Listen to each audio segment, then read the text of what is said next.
The afternoon sun beat down hard on the city of Lagos, where the noise of honking downforce and the smell of fried puff-puff danced in the air. Mama F walked slowly, one tired leg in front of the other, her wrapper soaked with sweat. She wore no shoes, just cracked feet and dusty ankles. Her hair was gray, her hands shaky. In one hand, she held a tiny black nylon with her only possessions, one old photo, a Bible with missing pages, and a note from 24 years ago. The note read, "This child's name is F. Please take care of her. I will come back." Mama F had walked a long way. For weeks now, she had been going to the orphanage home where she left her baby girl 24 years ago. The girl, now 26, had been adopted by a rich family. But today, the owner of the orphanage had promised, "We finally found her. You will see your daughter today." Mama F's heart danced as she walked. She had prayed for this day for years, but fate had other plans. As she approached a street lined with tall gates and fine houses, a silver car zoomed past, splashing dirty, black gutter water all over her. She screamed, dropping her nylon, "Yezumi! My only clothes!" The car didn't stop. It sped off like she was invisible. People nearby just stared and continued walking. No one cared. Shivering from the sudden coldness and shame, Mama F looked around. Her blouse was soaked. Mud clung to her chest and face. Her wrapper stuck to her body. She looked like a mad woman. She needed water. She needed to clean up before meeting her child. Then she saw a big white mansion with shiny glass windows and flower pots hanging by the gate. The house looked like a palace. She walked toward the gate slowly, knocked on the iron bars. A young man in security uniform opened slightly. "Madam, what do you want?" he asked, already frowning. "Please," she said. "I just need small water to clean myself." "A car just, we know they give beggar water here," he barked. "I'm not begging for food, just water." But just then, a soft voice called from inside, "Michael. Who's at the gate?" The security man opened wider. A light-skinned woman with long Brazilian hair and an expensive robe came out. Her name was Zara. 26, married, rich, and always proud of it. "Madam," Michael pointed.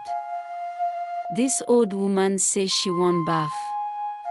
Zara's eyes narrowed at the muddy woman standing at her gate. "What?" She laughed. "She wants to bathe in my compound." "Please," Mama F said again. "Just small water. I don't want to come inside. Just water to wash this thing off. I'm going to meet someone important." Zara looked her up and down. "You smell," she said flatly. Mama F looked down, ashamed. "See how you look," Zara hissed. "Dragging your dirty self to my clean house.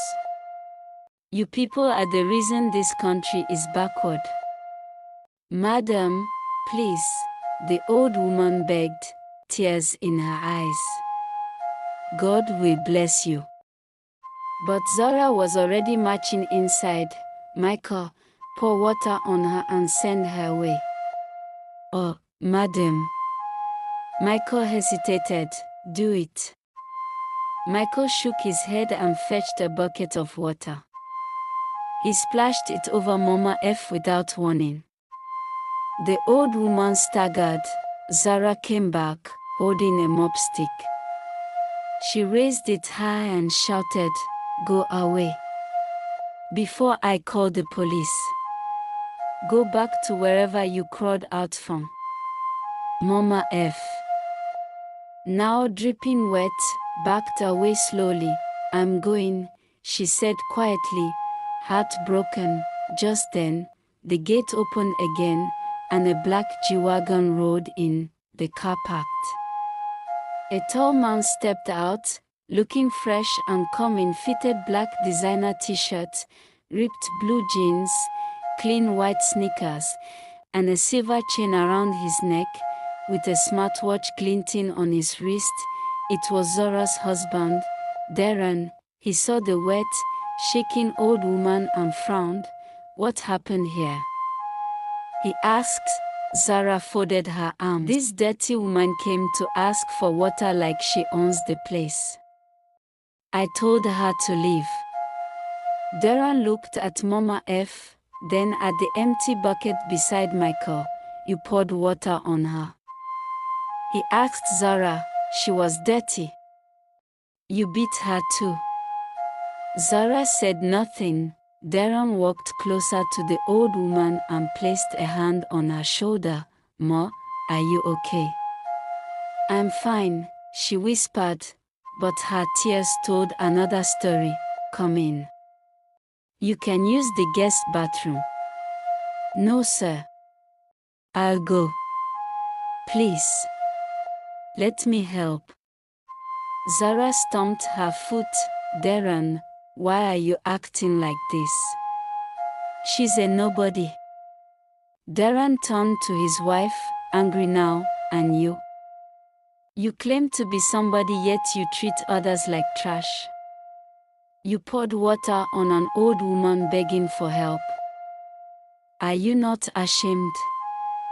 Zara looked away, scoffing. Darren called to a maid. Take her to the back room.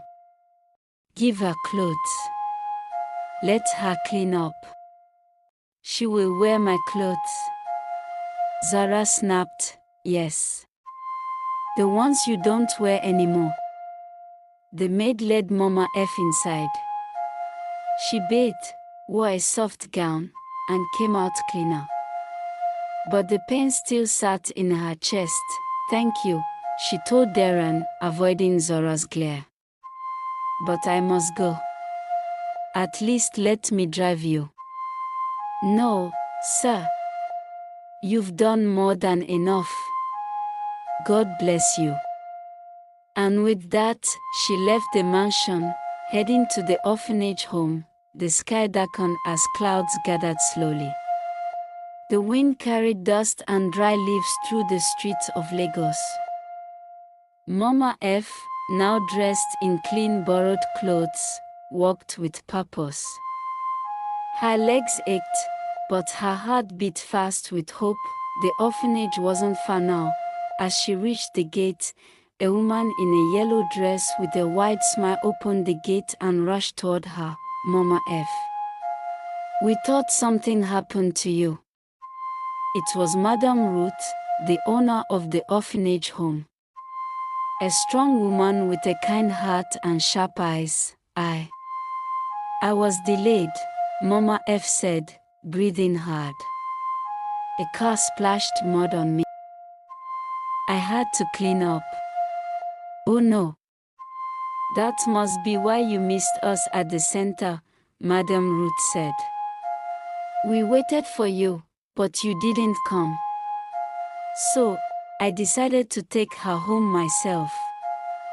Mama F looked up, confused. Take who? My daughter. Yes, Madame Ruth smiled. She was so excited. You were supposed to meet today. She even did a DNA test months ago. Tears welled up in Mama F's eyes again. Where is she now? We are going to her house now. They entered a small Toyota Corolla. The car was old but strong. The drive was silent except for the sound of rain beginning to tap gently on the roof. After about 15 minutes, they entered a familiar street. Mama F's heart began to beat faster. She looked out the window. Something didn't feel right. The car stopped. She looked through the car window and froze. It was the same house, the same white mansion, the same shiny windows, the same house where she had been insulted and beaten. She turned quickly to Madame Ruth. No. This can't be the place. It is. This is her house. Her name is Zara.